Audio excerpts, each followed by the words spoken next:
సంస్కృతి సంపద YouTube channel తరపున అందరికీ స్వాగతం. శ్రీమద్ భగవద్గీత ఆధ్యాత్మిక రహస్యాలు శీర్షికలో శ్రీ త్రినాథ్ గారు ధారావాహిక ప్రసంగం చేస్తున్నారు. వారి ధారావాహిక ప్రసంగంలో ఈరోజు 547వ ప్రసంగం చేస్తున్నారు. శ్రీ త్రినాథ్ గారికి స్వాగతం. నమస్కారం. ఓం శాంతి. శ్రీమద్ భగవద్గీత ఆధ్యాత్మిక రహస్యాలు ఈ యొక్క కార్యక్రమాన్ని తిలకిస్తున్నటువంటి సోదర సోదరిమణులందరికీ కూడా హార్దిక స్వాగతం, సుస్వాగతం, నమస్సుమాంజలి. ముందుగా ధార్మికము, ఆధ్యాత్మికము ఈ రెండింటి మధ్య ఉన్నటువంటి భేదాన్ని, మరొక భేదాన్ని అర్థం చేసుకునే ప్రయత్నం చేద్దామండి. ఇది చాలా ముఖ్యమైన విషయం కాబట్టి దీన్ని ప్రతి ఎపిసోడ్ ముందు మనం చర్చిస్తున్నాం. సుమారు 330 ఎపిసోడ్స్ నుంచి ఈ యొక్క విషయాన్ని మనం చర్చిస్తూ వస్తున్నాం. దయచేసి గమనించండి, ఈ యొక్క తేడాని గమనించండి. ఇప్పుడు వర్తమానంలో మనం ఈ యొక్క తేడాన్ని గమనించకుండా ధార్మికము ఆధ్యాత్మికం అనేది కలుపుకొని మనం చెప్పుకుంటున్నాం. ధార్మికమే ఆధ్యాత్మికము, ఆధ్యాత్మికమే ధార్మికం అంటున్నాం. అది కరెక్ట్ కాదండి. భగవద్గీత ఏం చెప్తోంది? ఆధ్యాత్మికం అంటే ఆత్మజ్ఞానము, పరమాత్మ జ్ఞానము, సృష్టి చక్ర జ్ఞానము మరియు కర్మల గుహ్యగతి, కర్మ సిద్ధాంతము. ఈ 4 విషయాలు మనం అర్థం చేసుకోవడానికి ఆధ్యాత్మిక జ్ఞానం వల్ల మనకు కలుగుతుందన్నమాట. ఇవేవి కూడా మనకు ధార్మికంలో దొరకవు. ఇక్కడ ముఖ్యమైన విషయం ఇప్పుడు ఈ ఎపిసోడ్లో మనం చర్చించుకోవాల్సింది, ఆధ్యాత్మిక జగత్తులో మనకి భగవంతుడితో డైరెక్ట్ కనెక్షన్ అండి. అర్థమైన మధ్యవర్తులు ఎవరు లేరు. భగవంతుడే మనకి తండ్రి. 9:17 ఏం చెప్పాడు? పితా అహం జగతః. అర్థమైన మాత అని కూడా అన్నాడు, అంటే తల్లి తండ్రి. మనం త్వమేవ మాత పితా త్వమేవ అంటున్నాం. భగవంతుడే మనకి టీచరు, పరమ శిక్షకుడు, సుప్రీం టీచర్. అదేవిధంగా భగవంతుడే పరమ సద్గురువు, 3 in 1.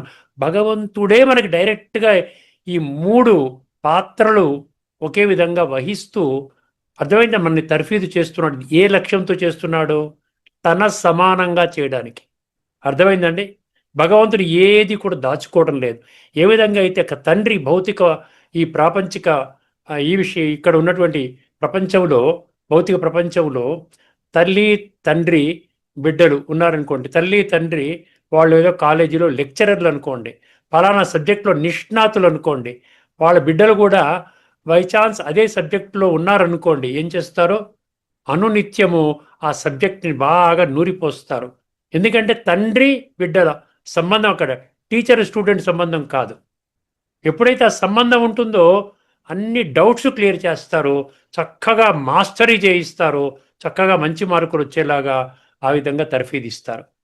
అర్థమైంది? ఇక్కడ ఆధ్యాత్మిక జగత్తులో కనెక్షన్, సంబంధము తండ్రి బిడ్డల సంబంధం. అర్థమైందండి? సో ఈ సంబంధంలో భగవంతుడు ఏం చేస్తాడు? ఉన్నదంతా ఇచ్చేస్తాడు. ఏ విధంగా అయితే తండ్రి వెళ్ళిపోతాను ఆస్తి, స్థిరాస్తి చరాస్తి అంతా రాసిచ్చేస్తాడు పిల్లలకి, ఆ విధంగా ఇచ్చేస్తున్నాడు. భగవంతుడు జ్ఞాన సాగరుడు, సృష్టి యొక్క ఆది మధ్యాంతాల జ్ఞాత. అటువంటి జ్ఞానాన్ని పిల్లలకి ఖచ్చితంగా ఇస్తాడు కదండి. ఎందుకంటే తండ్రి బిడ్డల సంబంధం గుర్తుపెట్టుకోండి. ఇప్పుడు ధార్మిక జగత్తులో ఒక్కసారి మనం ఆలోచించినట్లయితే అది ఇండైరెక్ట్ సంబంధం. భగవంతుడి గురించే మనం ప్రయత్నం చేస్తున్నాం, కానీ మధ్యవర్తుల ద్వారా మనం జ్ఞానం వింటున్నాం. అర్థమైందండి? మధ్యవర్తులు వాళ్ళకి ఎంతవరకు అర్థమైందో వాళ్ళు అంతవరకే మనకు చెప్పగలుగుతారు. ఎందుకంటే పరిపూర్ణ సృష్టి యొక్క ఆది మధ్య అంతిమం యొక్క జ్ఞానం లేదు వాళ్ళ దగ్గర. అర్థమైందండి? ఆ ఉన్న జ్ఞానం కూడా ఎంతవరకు అర్థం చేసుకున్నారు? ధార్మిక కోణంలో అర్థం చేసుకున్నారు. ఆ ధార్మిక కోణంలోనే మనకు చెప్తారు. అర్థమైందండి? ఇక్కడ భగవంతుడు సంపూర్ణంగా ఇచ్చేస్తానన్నాడు. ఏ శ్లోకంలో చెప్పాడు? 7వ అధ్యాయం 2వ శ్లోకంలో స్పష్టం చేయడం జరిగింది. జ్ఞానం తేహం సవిజ్ఞానం ఇదం వక్ష్యామి అశేషత. అండర్లైన్ చేసుకోండి ఆ వర్డ్, అశేషత. అంటే ఏది మిగలకుండా, ఏది దాచుకోకుండా నా దగ్గర ఉన్నదంతా కూడా నీకు ఇచ్చేస్తానంటున్నాడు. యజ్ఞాత్వా నేహ భూయో అన్యత్ జ్ఞాతవ్యం అవశిష్యతే.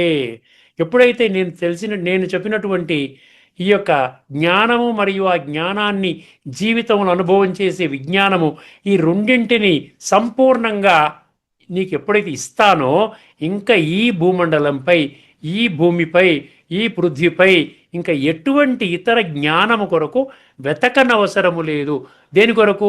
పరమాత్మ ప్రాప్తి, పరమాత్మ యొక్క సత్యమైన వారసత్వం యొక్క ప్రాప్తి కొరకు. ఇంకా ఏ జ్ఞానంతో నీకు పని లేదంటున్నాడు. మీరు చదువుకోండి 7వ అధ్యాయం 2వ శ్లోకం, జ్ఞాన విజ్ఞాన యోగము అంటే సంపూర్ణంగా ఇస్తాడు. భలే ఇప్పుడు ఇక్కడ ధార్మికంలో మనం చూసినట్లయితే ఇక్కడ దేవీ దేవతలు వాళ్ళు ఏమి జ్ఞానం చెప్పలేదు, వాళ్ళు సత్యత్రేతాయుగాల్లో ఉండేవాళ్ళు కాబట్టి వాళ్ళు మనం పూజిస్తున్నాం. అర్థమైందండి. ధర్మస్థాపకులు కూడా ప్రస్తుతం వర్తమానంలో మనకు ఎవరు ధర్మస్థాపకులు డైరెక్ట్గా జ్ఞానం ఇచ్చేవాళ్ళు ఏం లేరు. ధర్మస్థాపకులు వాళ్ళ యొక్క ధర్మ గ్రంథాలను ఏవైతే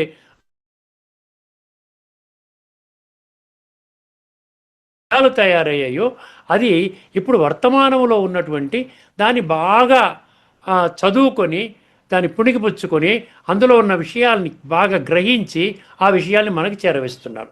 ఇక్కడ ఎందుకు ఇవన్నీ చెప్తున్నాను అంటే అక్కడ భగవంతుడు నిస్వార్థంగా పరిపూర్ణంగా తన దగ్గర ఉన్న జ్ఞానం మొత్తం ఇచ్చేస్తున్నాడు.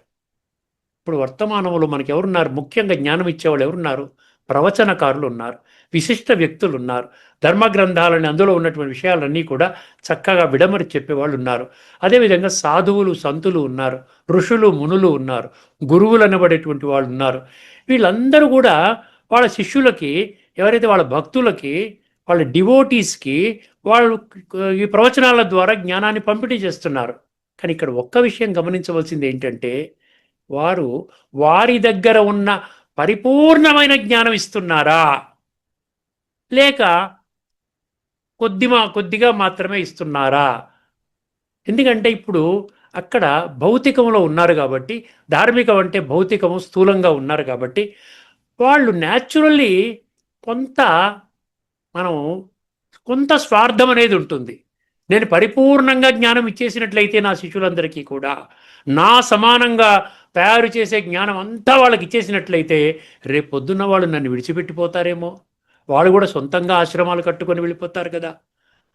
అటువంటి కొంచెం స్వార్థ బుద్ధి ఖచ్చితంగా మనము ఉంటుంది. అందుకనే ఎంతవరకు వాళ్ళ గురువులు శిష్యులు ఆ సంబంధాన్ని ఉండే విధంగానే అంతవరకే ఇస్తారు. అర్థమైందండి. ఇది మామూలుగా మనం చూస్తున్నాం. కానీ భగవంతుడికి నిస్వార్థము, భగవంతుడికి శరీరమే లేదు. ఈ భగవంతుడు సర్వోన్నతుడు, సర్వ దివ్య గుణాల సాగరుడు, పతిత పావనుడు, ఇవన్నీ ఉన్నాయి కదా. భగవంతుడు నిరాకారుడు, జ్యోతిర్బిందు స్వరూపుడు, పరమ ఆత్మ. అర్థమైందండి. ఆయనకి అందులో పొందవలసిందేమీ లేదు, పేరు ప్రఖ్యాతులు పొందవలసినటువంటి దయ్యం స్వార్థం అనేది ఏమి లేదు. సో నిస్వార్థంగా పరిపూర్ణంగా ఎటువంటి కల్మషము లేకుండా మన పిల్లలు బాగుండాలని ఆధ్యాత్మిక జగత్తులో తండ్రి వర్తమానములో బిడ్డలకి ఈ జ్ఞానాన్ని సంపూర్ణంగా పంపిణీ చేస్తున్నాడు. ఇక్కడ పిల్లలందరూ కూడా టీచర్లేనండి. ఇప్పుడు ఒక 20-30 లక్షల మంది తెలుసుకున్నారు అంటే అందరూ కూడా ఈ జ్ఞానాన్ని చెప్పే అధికారం ఉంది. అర్థమైందండి. ప్రతి ఒక్కరూ స్టూడెంటు, ప్రతి ఒక్కరూ టీచర్. తండ్రి దగ్గర మా జ్ఞానం వింటున్నప్పుడు స్టూడెంటు, తర్వాత ఇతరులకు జ్ఞానం చెప్పేటప్పుడు టీచర్లు. ఇప్పుడు నేను అదే పని చేస్తున్నాను. అర్థమైందండి. ఇలాగే కొన్ని లక్షల మంది ఉన్నారు. అర్థమైందండి. కొన్ని లక్షల మంది ఉన్నారు. అదే మన ధార్మిక జగత్తులో లక్షల మంది ఆ విధంగా తయారు చేయరండి. ప్రతి ఒక్కరిని ఒక లీడర్గా, ప్రతి ఒక్కరిని ఒక గురువుగా తయారు చేయడానికి ఎటువంటి వాళ్ళు కూడా ప్రయత్నం చెయ్యరు. అక్కడ కొద్ది మాత్రమే జ్ఞానం దొరుకుతుంది, సంపూర్ణ జ్ఞానం. ఇంకోటి సంపూర్ణ జ్ఞానం, సృష్టి యొక్క ఆది మధ్యాంతాల జ్ఞానం కూడా గురువుల దగ్గర కూడా లేదు. సో వాళ్ళ దగ్గర ఉన్న దాంట్లో కూడా కొంత జ్ఞానాన్ని వాళ్ళు ఇస్తారు. ఇక్కడ ఆ భేదాన్ని గమనించండి. ధార్మికంలో ఇండైరెక్ట్ నాలెడ్జు, పరిపూర్ణ జ్ఞానము లేదు. అందులో కూడా కాస్త మాత్రమే మీకు కొద్ది జ్ఞానం మాత్రమే ఇస్తారు. కానీ పరిపూర్ణ జ్ఞానము తమ సమానంగా తయారు చేసే జ్ఞానము వాళ్ళ శిష్యులకి, భక్తులకి ఆ విధంగా పంపిణీ చేయడం జరగదు. ఎక్కడో కొంతమంది శిష్యులు బాగా గట్టిగా ప్రయత్నం చేసి వాళ్ళు కూడా వేరే వేరే ఆశ్రమాలు పెట్టుకుని వాళ్ళు కూడా గురువులుగా తయారవుతున్నారు. అది కొద్ది సంఖ్యలో మాత్రమే జరుగుతుంది. కానీ ఇక్కడ ఆధ్యాత్మిక జగత్తులో భగవంతుడు సర్వస్వము తన దగ్గర ఉన్న సంపూర్ణ జ్ఞానము ఇచ్చేస్తున్నాడు, తన సమానంగా చేస్తున్నాడు. ప్రతి ఒక్కరిని కూడా ఒక టీచర్గా, ఒక లీడర్గా తయారు చేస్తున్నాడు. అర్థం చేసుకోండి. ఇక్కడ ఆధ్యాత్మిక జగత్తుకి, ఆధ్యాత్మిక జగత్తుకి, ఆకాశానికి, ఆ భూమికి ఆకాశానికి ఉన్నంత తేడా ఉంది. అర్థమైందని ఈ యొక్క తేడాన్ని మీరు గమనించండి, బుద్ధినేత్రాన్ని తెరుచుకోండి.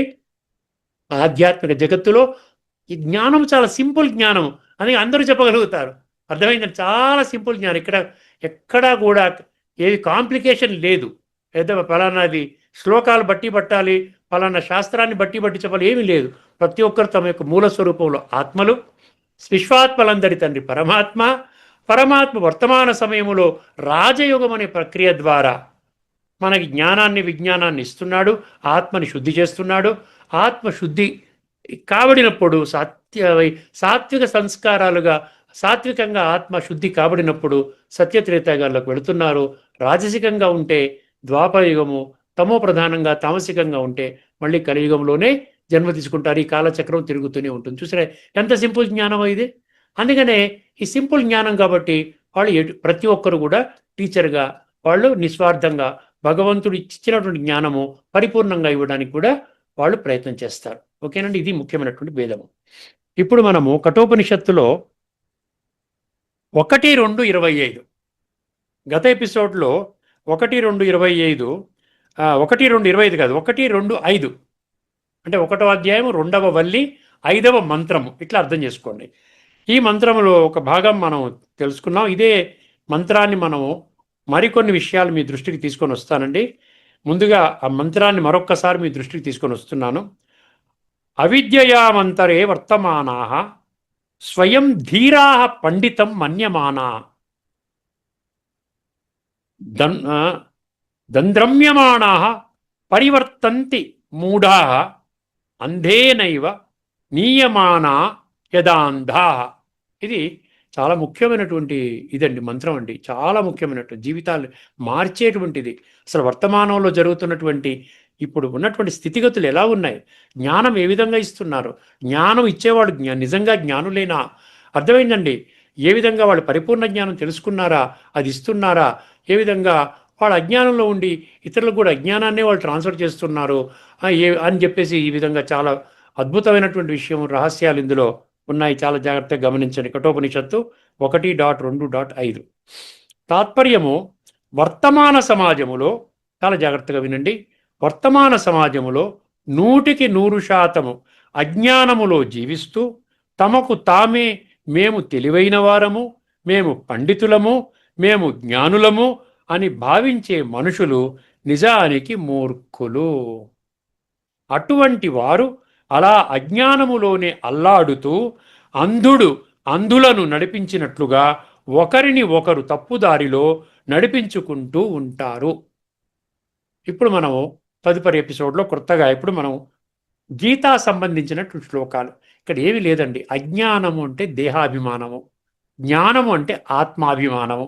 నేను ఆత్మని, దేహము నాది, ఇది జ్ఞానము. 13వ అధ్యాయం 2వ శ్లోకము. అర్థమైంది. మిగతాదంతా అజ్ఞానం అని చెప్పాడు. సో భౌతికములో అజ్ఞానంలో ఉంటూ పరమాత్మని మీరు పొందగలరా, పరమాత్మతో మీరు రాజయోగం చేయగలరా, పరమాత్మ యొక్క సత్యమైనటువంటి వారసత్వాన్ని పొందగలరా? పొందలేరు అని చెప్తున్నాడు కదా. అంధత్వం అంటే 3వ నేత్రం తెరుచుకోనిటువంటి వాళ్ళు, 3వ నేత్రం తెరవనటువంటి వాళ్ళు మిగతా వాళ్ళని ఎవరికైతే వాళ్ళు ఉపన్యాసం చేస్తున్నారో అటువంటి వాళ్ళకి 3వ నేత్రం తెరిపించగలరా? 3వ నేత్రం తెరుచుకున్నట్లయితే ఆత్మ అనుభూతి జరిగితే, ఆత్మ అనుభవం జరిగితే దాని యొక్క ఆనందం వాళ్ళు అనుభవం చేస్తూ ఉంటే ఆనందాన్ని ట్రాన్స్ఫర్ చేయగలుగుతారు. ఏదైతే అనుభూతి చేస్తున్నారో అది ఇవ్వగలుగుతారు. అనుభూతి చేయండి ఎలా ఇవ్వగలుగుతారు? అందుకనే అది ఇవ్వలేరు. ఇప్పుడు గీతలో కూడా అటువంటి శ్లోకాలు ఏంటి? మీరు ఏదైనా చెయ్యండి, అజ్ఞానములో ఉంటే, అంధకారములో ఉంటే మీకు పరమాత్మ లభించడు, పరమాత్మ సత్యమైన వారసత్వము లభించదు. ఒకసారి కొన్ని శ్లోకాలు మీ ముందు ఉంచుతాను, జాగ్రత్తగా వినండి. 7వ అధ్యాయంలోని 15వ శ్లోకము. ఇక్కడ 15, 16, 17, 18 ఇలా వస్తుంది. ఇక్కడ ఏమంటాడంటే 8 రకాల మనుషులు ఉంటారు ప్రపంచంలో. 8 రకాల మనుషులు ఉంటారు. అందులో 4 రకాల మనుషులు, 4 రకాల వాళ్ళు చెడు పనులు చేసేవాళ్ళు. 100% అంతా కూడా వక్రంగా ఉండేవాళ్ళు. అర్థమైందండి. ప్రజల్ని పీడించుకు తినేవాళ్ళు, మోసం చేసేవాళ్ళు, దగా చేసేవాళ్ళు, మర్డర్లు చేసేవాళ్ళు, కల్తీలు చేసేవాళ్ళు, బాధ పెట్టేవాళ్ళు, వీళ్ళంతా ఇదన్నమాట. అటువంటి వాళ్ళు 4 నిజంగా ఇప్పుడు అజ్ఞానంలో ఉన్న వాళ్ళే కదా ఆ విధంగా ఉంటారు. జ్ఞానులైతే ఆ విధంగా ఉండరు కదా. నమాం దుష్కృతినో మూఢాః, నమాం దుష్కృతినో మూఢాః ప్రపద్యంతే నరాధమ మాయయాప హృత జ్ఞాన ఆసురిం భావమాశ్రిత. ఇప్పటికే ఈ శ్లోకాన్ని మనం చాలా డీటెయిల్డ్గా చర్చించుకున్నాం. అర్థమైందండి. ఇక్కడ 4 రకాల్లో మూఢ అన్నాడు. దుష్కృతినో దుష్కర్మలు చేసేవాడు నలుగురు. ఒకటి మూఢ, నమాం దుష్కృతినో మూఢ ప్రపద్యంతే నరాధమ అన్నాడు. నరులలో అధములు. మాయ అపహృత జ్ఞానం అంటే మాయ ఆవరించిన జ్ఞానులు అంటే శాస్త్రజ్ఞానులు. ఇక్కడ ఈ పాయింట్ గుర్తు తెచ్చుకోవాలి. ఇక్కడ కఠోపనిషత్తు 1, 2, 5తో సంబంధం అర్థమైందండి. మాయ ఆవరించిందంటే దేహాభిమానములో ఉండి శాస్త్రజ్ఞానాన్ని ఆ విధంగా వాళ్ళు అర్థం చేసుకున్నవాళ్ళు శాస్త్రజ్ఞానం అనమాట. ఆధ్యాత్మిక జ్ఞానం కాదు, ధార్మిక జ్ఞానం, ధార్మిక కోణంలో అర్థం చేసుకున్న వాళ్ళు. మాయ ఆవరించింది అన్నారు కదా, అంటే దేహాభిమానం. 3వ నేత్రం మూసుకొని పోయింది. ఇది ఆత్మజ్యోతి, ఆత్మనేత్రము. 3వ నేత్రం బుద్ధి నేత్రం, మనోనేత్రము ఏదని చెప్పచ్చు. అర్థమైందండి. సో అటువంటి వాళ్ళు కూడా తెలుసుకోలేరు. ప్రపంచింది నరాధమ ఆసురిం భావం ఆశ్రిత, అసుర స్వభావం గలవాళ్ళు. చూసారా, అసుర స్వభావాలు ఉన్నారు, చేస్తున్నారు, మనం సమాజంలో చూస్తున్నాం. అర్థమైందండి. సో ఈ విధంగా వీళ్ళు జ్ఞానాన్ని పొందరు. కఠోపనిషత్తు ఏం చెప్పింది? వీళ్ళు కూడా 3వ నేత్రం తెరవనటువంటి వాళ్ళు పరమాత్మని పొందలేరు. మీకు ఒక 3 శ్లోకాలు ఉన్నాయండి, 2 రాసుకోండి, చాలా అద్భుతమైన శ్లోకాలు. వర్తమానంలో ఏం జరుగుతోందో ఇప్పుడు కఠోపనిషత్తులో 1, 2, 5లో ఏ విధంగా అయితే వర్ణించబడిందో అర్థమైందండి. 3వ నేత్రాన్ని తెరుచుకోనటువంటి వాళ్ళు ఏ విధంగా ఇప్పుడు సమాజములో వాళ్ళకు తెలిసినటువంటి జ్ఞానాన్ని బోధిస్తూ ప్రజలని కర్మల యొక్క ఫలితం మీదనే ఆ విధంగా దాని మీదనే ఫోకస్ చేయించి అదే స్వర్గము, ఆ విధంగా అనుభవం చేయండి అనే విధంగా ప్రేరణ ఇస్తున్నారు అని 2వ అధ్యాయంలోని 42, 43, 44 ముందుగా శ్లోకాలు చెప్పి సమయాన్ని దృష్టిలో పెట్టుకొని తదుపరి ఎప్పుడైనా వాళ్ళని డీటెయిల్డ్గా మనం చర్చించుకుందామో. ఈ 3 శ్లోకాలు వర్తమానములో ఏ విధంగా అయితే ఈ యొక్క జ్ఞానాన్ని పంపిణీ జరుగుతోందో దాని మూలంగా ఎటువంటి సంస్కార పరివర్తన జరగటం లేదు. విన్నవాళ్ళు కొన్ని లక్షల కోట్ల మందిలో ఉన్నటువంటి వాళ్ళు ఎవరూ కూడా ఆత్మజ్ఞానాన్ని పొందటం లేదు, పరమాత్మని యొక్క ఉనికిని కనిపెట్టలేదు. సంస్కార పరివర్తన, రాజయోగం ఇదేమీ జరగటం లేదు. వినండి జాగ్రత్తగా. 2వ అధ్యాయంలోని 42 యామిమాం పుష్పితాం వాచం ప్రవదంతి అవిపశ్చిత వేదవాదరతాః పార్థ నాణ్యదస్తీతి వాదినః కామాత్మాన స్వర్గపర జన్మ కర్మ ఫలప్రద భోగైశ్వర్య. అర్థమైందండి. ఏమన్నాడు?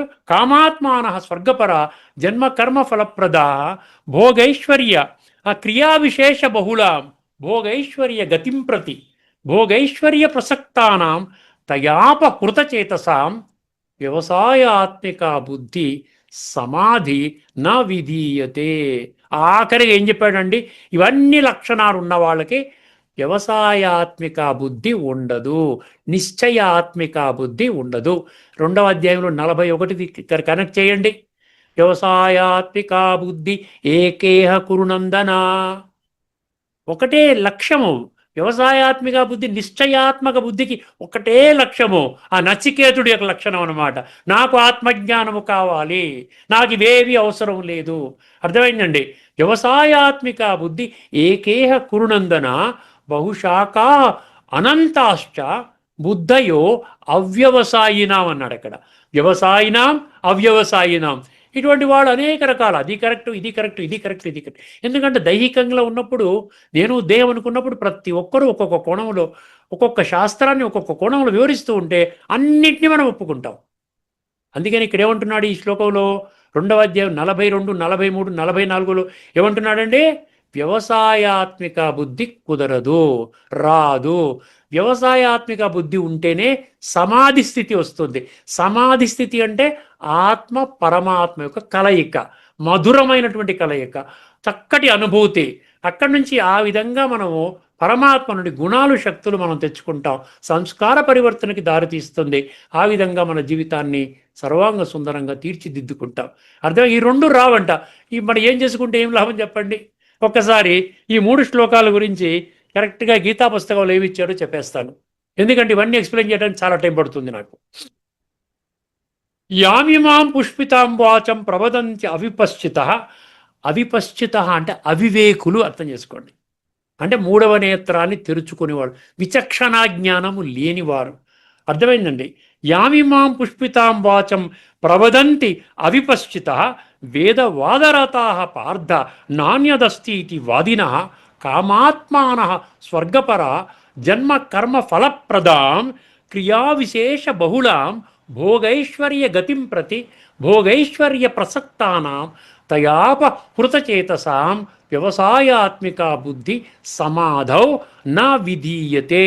ఏమి చూడండి, చాలా చక్కగా అర్థమవుతుంది మీకు. ఓ అర్జున, వివేకహీనులైన జనులు వివేకహీనులైన జనులు ప్రాపంచిక భోగములయందే తలమున్కలై యుందురు. వారు కర్మఫలములను ప్రశంసించు వేదవాక్యముల యొక్క బాహ్య అర్థములయందే ప్రీతి వహింతురు. ఆంతరిక జగత్తులోకి వెళ్ళలేదండి. బాహ్య జగత్తులో అంటే కర్మలు, ఇంద్రియ సుఖాలు, కర్మ ఫలితం ఆధారంగా చేసే కర్మలు, దాని మీదనే ప్రీతి వహిస్తారంట. వాటి అంతరార్థముల జోలికే పోరు. స్వర్గమునకు మించినది ఏదియును లేదనియు అది ఏ పరమ ప్రాప్యమనియు వారు భావింతురు. ఇక్కడ స్వర్గం అంటే సత్యత్రేతాయుగాలు ఆధ్యాత్మిక కోణములో భగవంతుడు నిర్వచించిన స్వర్గం కాదండి. ఇక్కడ స్వర్గం అంటే పెద్ద పెద్ద భవంతులు కట్టుకోవడము, హై అండ్ కార్లు, పెద్ద పెద్ద పదవుల్లో ఉండి చక్కటి హోదా పెట్టుకుని ఆ విధంగా ఈ యొక్క సమాజంలో చాలా పెద్దవారుగా, చాలా గొప్పవారుగా చలామణి అవ్వటం, అది అనమాట వాళ్ళ దృష్టిలో.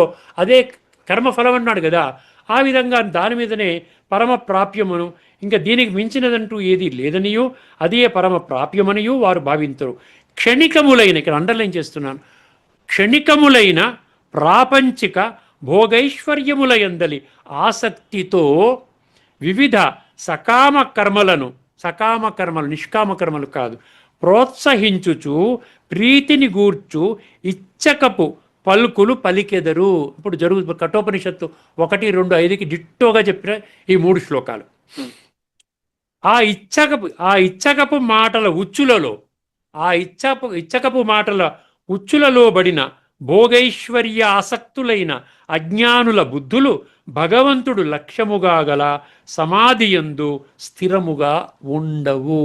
అర్థమైందండి. ఇప్పుడు ఒకసారి ఇది కరెక్ట్గా ఎలాగ మ్యాచింగ్గా ఉన్నటువంటి గీతా శ్లోకాలు 2, 42, 43, 44 మనం చర్చించుకున్నాం. అవివేకులు వేదాలలోని కర్మకాండాన్ని మాత్రమే పట్టుకొని స్వర్గ భోగాల కోసమే అనేక క్రియలను సూచిస్తూ ఇదే శ్రేష్టమని చెప్తారు. భోగాలు, ఐశ్వర్యాలపై ఆసక్తి కలిగి వాటి వలన మోహితులైన వారికి స్థిరమైన నిశ్చయాత్మకమైన బుద్ధి కలుగదు. బాహ్య జ్ఞానములో మునిగిపోయిన వారు పరమార్థాన్ని గ్రహించలేరు. వ్యవహారము, పరమార్థం అంటే హయ్యెస్ట్ లెవెల్ అన్నమాట. ఆ విధంగా పరమాత్మకి సత్య వారసత్వాన్ని పొందడం గురించి అనమాట. తర్వాత ఇంకొక 2 శ్లోకాలు మీ దృష్టికి తీసుకొని వస్తున్నానండి. 16వ అధ్యాయం దైవాసుర సంపద విభాగ యోగంలో 23, 24 రాసుకునేవాడు రాసుకోవచ్చు. శాస్త్ర విధి ముస్తృజ్య వర్తతే కామకారత నస సిద్ధిమవాప్నోతి న సుఖం న పరాం గతిం అంటాడు. అర్థమైందండి. ఇక్కడ శాస్త్ర విధి అంటే ఇక్కడ భగవద్గీత చెప్తోంది కదా. భగవద్గీత ఆధ్యాత్మిక దృష్టికోణములో అర్థం చేసుకుంటే భగవద్గీత మన అనేక శాస్త్రాల్లో ఒక శాస్త్రం కాదండి, సర్వశాస్త్రమయీ శిరోమణి. అందుకని 15వ అధ్యాయంలోని 20 శ్లోకం ఏం చెప్పాడు? ఇది గుహ్యతమం శాస్త్రం అన్నాడు. అక్కడ శాస్త్రాలు అనలేదండి. ఇది చాలా లోతైన రహస్యాలు ఉన్నటువంటి శాస్త్రము. ఈ రహస్యాల్ని ఛేదించినట్లయితే అందులో ఉన్నటువంటి లోతైన తత్వం మనకు బోధపడుతోంది. అర్థమైందండి. ఇప్పుడు అర్థం చేసుకోండి. శాస్త్ర విధి ఉస్తృజ్య అంటే త్యజించి, విస్మరించి, తేలికగా తీసుకొని ఇవన్నీ పట్టించుకోకుండా శాస్త్ర విధి ఉస్తృజ్య వర్తతే కామకారత. వర్తతే అంటే మనం పనులన్నీ చేసుకుంటున్నాం. మన పనులన్నీ కామకారత అంటే మన కామనలు, ఇంద్రియ సుఖాల కొరకు కామనలు తీర్చుకునే పనులన్నీ చేస్తున్నాం. ఏం చేస్తున్నాం? ఈ శాస్త్ర విధిని విస్మరించి చేస్తున్నాం. ఏ శాస్త్ర విధి ముస్తృజ్య వర్తతే కామకారత నస సిద్ధిం అవాప్నోతి. అటువంటి వాడికి సిద్ధి అంటే ఏం లేదండి. సిద్ధి అంటే పర్ఫెక్షన్ అంటే భగవంతుడు భగవంతుని యొక్క సత్యమైన వారసత్వము ఇది పొందడం అన్నమాట హయ్యెస్ట్ ప్రాప్తి. అర్థమైందండి? ఇది దీనికోసం కృషి చేయాలి. మన మనుషులం, బుద్ధి ఉన్న మనుషులం, విచక్షణ జ్ఞానం భగవంతుడు మనకిచ్చాడు. వర్తమాన సమయంలో జరుగుతున్న ఈ ట్రాన్స్ఫార్మేషన్ని మనం గుర్తించాలి. తప్పదు, గుర్తించకపోయినట్లయితే నష్టపోయేది భగవంతుడు కాదు, లేక గుర్తించిన వాళ్ళు కాదు. ఎవరైతే గుర్తించరో, ఎవరైతే దీన్ని తేలిక తీసుకుంటారో, ఎవరైతే దీన్ని తిరస్కరిస్తారో వీళ్ళే నష్టపోతారు. అర్థమైందండి? యः శాస్త్రవిధిం ఉత్సృజ్య వర్తతే కామకారతః న స సిద్ధిమవాప్నోతి నా సుఖం నా పరాం గతి. రెండు, ఇక్కడ సుఖము లేదు, టెన్షన్స్, రోగాలు, సమస్యలు, గొడవలు, కుస్తీలు ఇవే దీంట్లో పడతారు. ఎందుకంటే ఆత్మ నుండి శక్తి వస్తుంది మనకి, ఆత్మ నుండి జ్ఞానము, ఆత్మ నుండి గుణాలు, శక్తులు వస్తాయి. అది లేనప్పుడు మనకు శక్తి ఇచ్చాడు ఎవడున్నాడు? మనం బాహ్యంగా వెతుక్కుంటాం శక్తులు, గుణాల కోసం. ఎక్కడికైనా వెళితే, ఎవరైనా వెళితే గురువు గారు ఒక మంచి మాట చెప్తారా, లేకపోతే తాయెత్తు కడతారా, లేకుండా అంటే గుడికి వెళ్తే కాస్త పంతులు గారు 4 మాటలు చెప్తారా, వెతుక్కుంటున్నాం. ఇక్కడ భగవంతుడు డైరెక్ట్గా ఫ్రీగా నువ్వు ఆ మాధ్యమాన్ని గుర్తించు నాయన, మాధ్యమంలో నేను ఇవ్వడానికి సిద్ధంగా ఉన్నాను. అది శాస్త్ర విధి. దీన్ని ఉత్సృజ్య అంటే త్యజించి ఈ విధంగా వెళుతుంటే వాళ్ళు ఈ జన్మలో సుఖము లేదు, తర్వాత పరామగతి, పరమగతి అంటే సత్యత్రేతాయుగాల్లో శ్రేష్టమైన జన్మలు కూడా పొందలేరు. తర్వాత 16:24 అండి. 16:24 ఏం చెప్తోంది? అదే విషయం, తర్వాత విషయం. తస్మాచ్ఛాస్త్రం ప్రమాణం తే కార్యాకార్య వ్యవస్థితో జ్ఞాత్వా శాస్త్ర విధానోక్తం కర్మ కర్తుమిహార్హసి.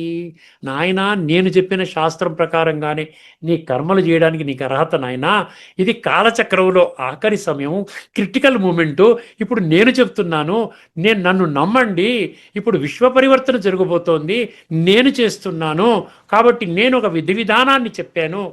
నన్ను తెలుసుకునే వాళ్ళు కొద్ది మంది మాత్రమే ఉంటారు. ఆ కొద్ది మందిలోకి మీరు రండి. 7వ అధ్యాయం 3వ శ్లోకం మాటి మాటికి చెప్పుకుంటున్నాం కదండి. అదేవిధంగా 7:19లో కూడా ఇది ఆఖరి జన్మ, బహూనాం జన్మనాం అంతే. వాళ్ళు ఏమన్నాడు ఆఖరిలో? సమహాత్మ సుదుర్లభ అన్నాడు. అని భగవంతుడు ఎన్ని కోణాలలో మనకి చెప్తున్నాడు చూసారు, ఆకర్షించడానికి. ఎందుకంటే రేపొద్దున భగవంతుని నిందించకూడదండి. రేపొద్దున ఏదన్నా జరిగిందనుకోండి, ఘోరాతి ఘోరమైన ఏదన్నా విపత్తు వచ్చిందనుకోండి, భగవంతుడా అనడానికి మనకు అర్హత లేదు ఇంకా. మనం ఎందుకంటే భగవంతుడు చెప్పిన మాటలు విన్నప్పుడు మన బాధ్యత వారు తీసుకుంటారు కదా. అనన్యా చింతయంతో మాం ఏ జనా పర్యుపాసతే తేషాం నిత్యాభియుక్తానాం యోగక్షేమం వహామ్యహం అన్నాడు కదా. మరి నా మాట వింటేనే నీ బాధ్యత నేను తీసుకుంటాను. నా మాట వినకపోయినట్లయితే, నేను చెప్పిన శాస్త్ర జ్ఞానము, ఆధ్యాత్మిక జ్ఞానము దీన్ని అర్థం చేసుకుని దాన్ని జీవితంలో ఆచరించకపోయినట్లయితే మీ యొక్క సుఖశాంతుల కొరకు బాధ్యత నాది కాదు. మీ యొక్క సత్యయుగంలో సర్వోన్నతమైనటువంటి ప్రాప్తులు ఇవ్వడానికి నేనున్నాను, కానీ మీరు తీసుకోవడానికి సిద్ధంగా లేరు. కాబట్టి అటువంటి నష్టం జరిగినప్పుడు దానికి బాధ్యత మీరే 100% వహించాలి. నాకు ఎటువంటి సంబంధం లేదంటాడు. తస్మాత్ శాస్త్రం ప్రమాణంతే కార్య వ్యవస్థితో జ్ఞాత్వా శాస్త్ర విధాన ఉక్తం కర్మకర్తు విహార్హసి. అది చాలా అద్భుతమైనటువంటి ఈ 2 శ్లోకాలు కూడా మనం తెలుసుకోవాలండి. 16వ అధ్యాయంలోని 23, 24 కూడా మీరు అర్థం చేసుకోండి. ఎందుకంటే ఇది చాలా ఇంపార్టెంట్ విషయాలు, నిగూఢమైన విషయాలు. మీకు ఎక్కడా కూడా ఈ జ్ఞానం ఈ విధంగా ఈ కోణములో మిమ్మల్ని డైరెక్ట్గా ఇన్వాల్వ్ చేసి భగవంతుడితో సంబంధాన్ని జోడింపజేసే విధానం మీరు ఇంకెక్కడ వినరండి. ఇది ఆఖరి సందేశం అన్నమాట భగవంతుడిది. అర్థమైందండి? ఇక్కడ చూడండి 23లో ఏమంటున్నాడు?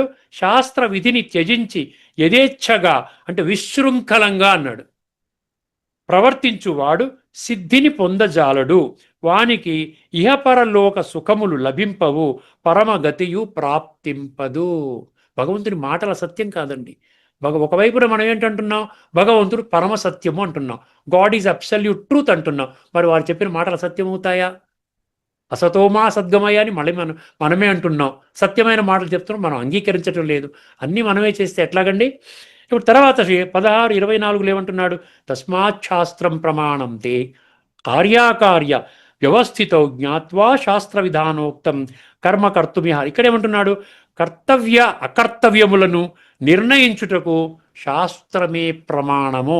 ఇక్కడ ఏం చేస్తున్నారంటే శాస్త్రకారులు ఎవరైతే ఈ భాష్యకారులు ఉన్నారో ఇక్కడ శాస్త్రం అన్న పదాన్ని తీసుకొని వాళ్ళు ఏం చేస్తున్నారు, మిగతా అన్ని శాస్త్రాలకు అన్వయించేస్తున్నారు.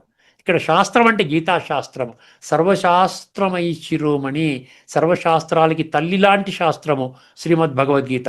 శ్రీమద్ భగవద్గీతలో ఆ ఆధ్యాత్మిక కోణంలో అర్థం చేసుకోవడం చెప్తున్నాడు అనమాట. కనుక శాస్త్రోక్త కర్మలను గూర్చి బాగుగా తెలుసుకొని అట్టి కర్మలను ఆచరింపుము అన్నాడు. చూసారా ఎంత చక్కగా చెప్పారో.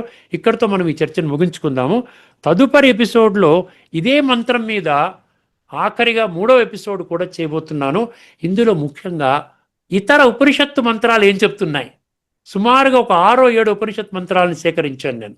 తర్వాత విశిష్ట వ్యక్తులు, ఈ యొక్క శ్లోకం మీద స్వామి వివేకానంద గారు ఏమన్నారు, ఆది శంకరాచార్యుల యొక్క భాష్యం ఏమిటి, అదేవిధంగా ఒక 4-5 విశిష్ట వ్యక్తుల యొక్క వాళ్ళ కామెంటరీ మీద ముఖ్యమైన పాయింట్స్ మీ దృష్టికి తీసుకొని వచ్చి ఈ యొక్క శ్లోకం యొక్క ఈ యొక్క మంత్రం యొక్క చర్చని మనం ముగించబోతున్నాం తదుపరి ఎపిసోడ్తో. అర్థమైందండి? అంతవరకు సెలవు. అందరికీ నమస్కారము. లోకా సమస్త సుఖినో భవంతు. ఓం శాంతి. శ్రీమద్ భగవద్గీత ఆధ్యాత్మిక రహస్యాలు శీర్షికలో ధారావాహిక ప్రసంగం చేసిన శ్రీ త్రినాథ్ గారికి ధన్యవాదాలు. నమస్కారం.